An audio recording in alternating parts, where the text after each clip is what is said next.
అందరికీ కూడా నమస్కారం అండి. నేను ప్రసాద్ అడ్వకేట్. తెలంగాణలో కాంగ్రెస్ ప్రభుత్వం చేస్తున్నటువంటి మరీ ఒక పెద్ద తప్పు ఏంటంటే, ఫస్ట్ ఏంటంటే ధరణి పోర్టుల్లో అవకతవకలు ఉన్నాయని చెప్పి ధరణి పోర్టుల స్థానంలో భూదార్ అనేటువంటి చట్టాన్ని తీసుకొచ్చారు. అది పార్లమెంట్లో అసెంబ్లీలో పెట్టారు, అసెంబ్లీలో ఓకే అయింది.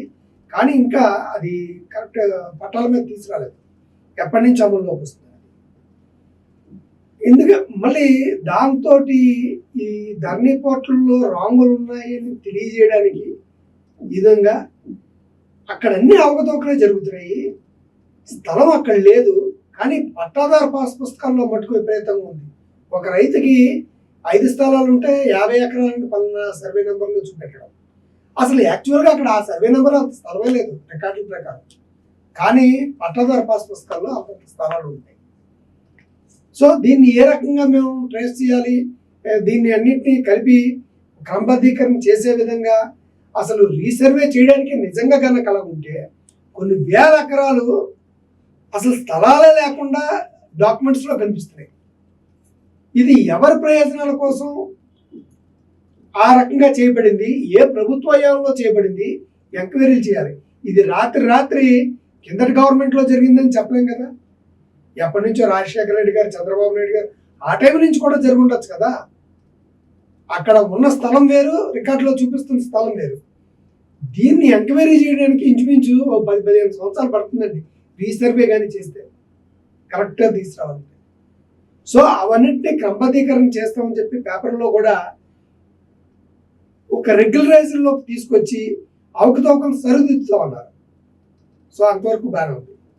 కాకపోతే నిన్న ఇచ్చినటువంటి మంత్రులు పొంగులేటి శ్రీనివాస్ గారు వాడు చెప్తుంది ఏంటంటే, ఒక పక్క ఏంటంటే అక్రమంగా ఆక్రమించుకున్నటువంటి స్థలాల్ని మొత్తం డిమాలిష్ చేస్తాం, హైదరాబాద్ నగరాన్ని ఫ్రీగా చేస్తాం, ఒక అమెరికా తరహాలో మనం రాబోయే కాలంలో డెవలప్మెంట్ చూస్తాం ఒక పక్క చెప్తూ, హైడ్రా రూపంలో ఒక చట్టాన్ని తీసుకొచ్చి హైడ్రాతో ఆక్రమణను తొలగించారు. అంతవరకు బాగా ఉంది.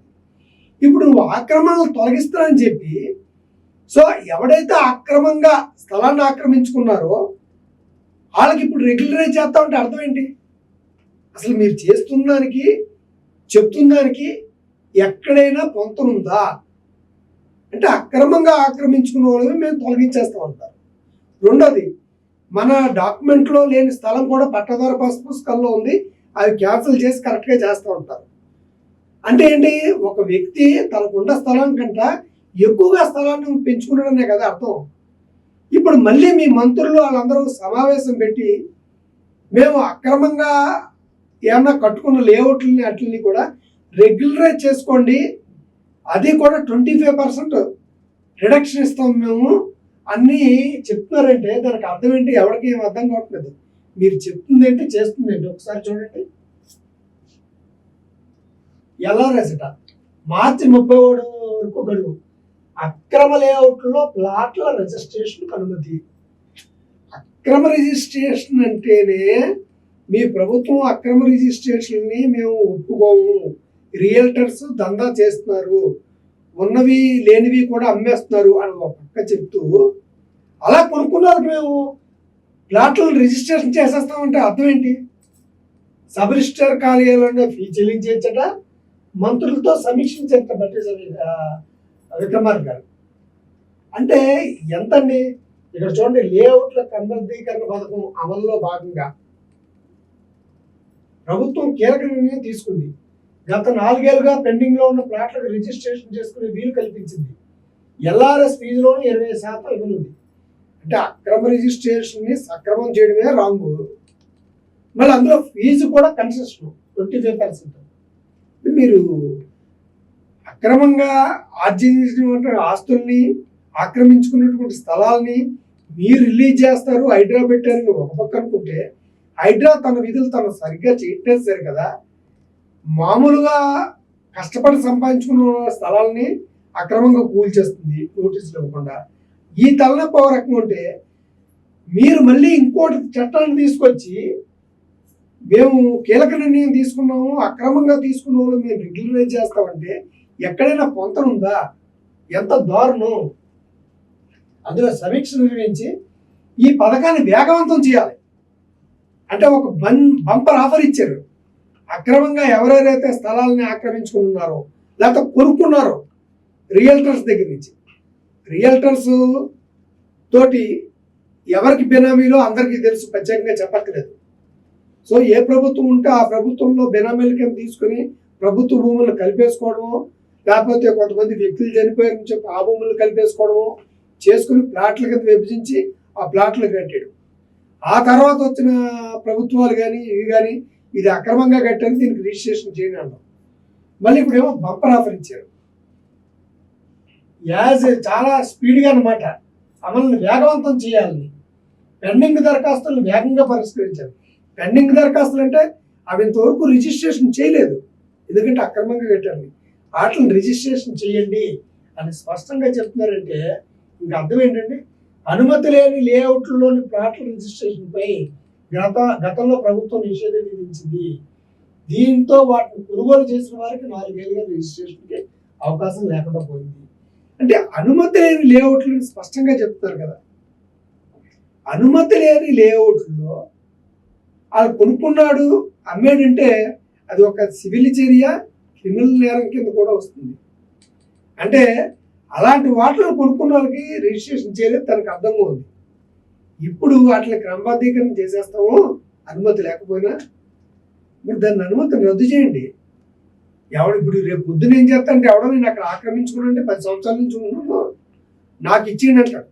ఒక పక్క 45 సంవత్సరాల నుంచి ఉన్న వాళ్ళని అక్కడ చెరువుల్లో కట్టారు, ఎక్కడ కట్టారు, అక్కడ కట్టారు అని చెప్పి మీరు పోలగట్టేస్తూ అనుమతి లేని లేఅవుట్లలో కట్టుకున్న వాటిని మీరు పర్టికులర్గా ఈ రకంగా రెగ్యులరైజ్ చేస్తా ఉంటే అర్థం ఏంటి?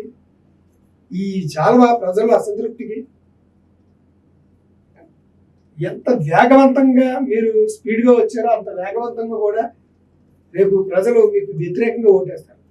అన్నీ చేసినా కూడా ఏదో స్థలాల విషయంలో అవకతవకల వల్ల జగన్మోహన్ రెడ్డి గారి ప్రభుత్వం ఏ రకంగా కూలిపోయింది, అన్నీ చేసినా కూడా మీరు ఏం చేశారో మీకు తెలుసు, ఎలాంటి చర్యలు చేపడుతున్నారో తెలుసు. మరి ప్రభుత్వాన్ని మీకు ఆదరిస్తారా? తెలంగాణ ప్రభుత్వం, తెలంగాణ ప్రజలు ఆంధ్ర ప్రజలతో పోలిస్తే చైతన్యంగా ఉంటారు. ఎందుకంటే ఇక్కడ కులాల వారీగా కానీ ఇంకో రకంగా కానీ లేకుండా తెలంగాణలో ప్రజానికం ఒక ఎడ్యుకేటెడ్ మోటివేటెడ్ మైండ్ తోటి వెళ్తారు. మరి అటువంటి వాళ్ళందరూ కూడా మీకు వేస్తారా? మీ పొద్దున్న ఓట్లు ఈ రకంగా ఉంటే ఒకసారి చూసుకోండి. ఉదాహరణ లేఅవుట్లో 10% ప్లాట్లు రిజిస్టర్ అయ్యి మిగిలిన 90% ప్లాట్లు రిజిస్టర్ కాకుంటే వాటిలో క్రమబద్ధీకరణతో పాటు రిజిస్ట్రేషన్ అవకాశం కల్పిస్తాము. అంటే ఈ 10% కూడా చాలా వాటిలో కోర్టులో కేసులు ఉంటాయి, ఎందుకంటే మాకు చేయలేదని. రేపు పొద్దున కోర్టులు తీర్పులు ఎలాగేస్తాయండి? వాటికి వ్యతిరేకంగానే ఇస్తాయి. అంటే 90% అయిందే కాబట్టి 90% ప్లాట్లు రిజిస్ట్రేషన్ కాలేదు కాబట్టి అవి ఇచ్చేస్తామంటే 90% ప్లాట్లు రిజిస్ట్రేషన్ అవ్వలేదంటే ఒక 100 ఎకరాలు ఉందనుకుందాం. 100 ఎకరాల్లో 10% 10 ఎకరాలు రిజిస్ట్రేషన్ అయితే 90% అంటే 90 ఎకరాలు రిజిస్ట్రేషన్ కాకుండా ఉంటే అవన్నీ కూడా మీరు మార్చి 31లో క్లియర్ చేసేస్తారా? క్లియర్ చేసేటమే కాకుండా 25% రాయితీ ఇస్తారా? ఇది ఎక్కడ ప్రాంతం ఉంది? అసలు చట్టబద్ధంగా రాజ్యాంగబద్ధంగా మీరు పాలిస్తున్నారా అనేటువంటి ప్రశ్న మీరు ఒక్కసారి వేసుకోండి. చెప్పేదేంటి, చేసేదేంటి? ప్రజలు అందుకు ఎన్నుకున్నది. అంటే మా నెత్తుల మీదకి ఎక్కి మీరు తాండవం చేయమనా, మా ఆస్తులు పరిరక్షించమనా? సో ఆలోచించండి. ఆలోచించి సక్రమైనటువంటి నిర్ణయం తీసుకుని అక్రమ లేఅవుట్లను మటుకు ఇలాగా 25% రాయితీతోటి 90% ప్లాట్లను మేము రిజిస్ట్రేషన్ చేసేస్తాం అనేటువంటి విషయాల జోలికి వెళ్ళొద్దని ప్రభుత్వాన్ని సవినయంగా మనం చేసుకుంటాం.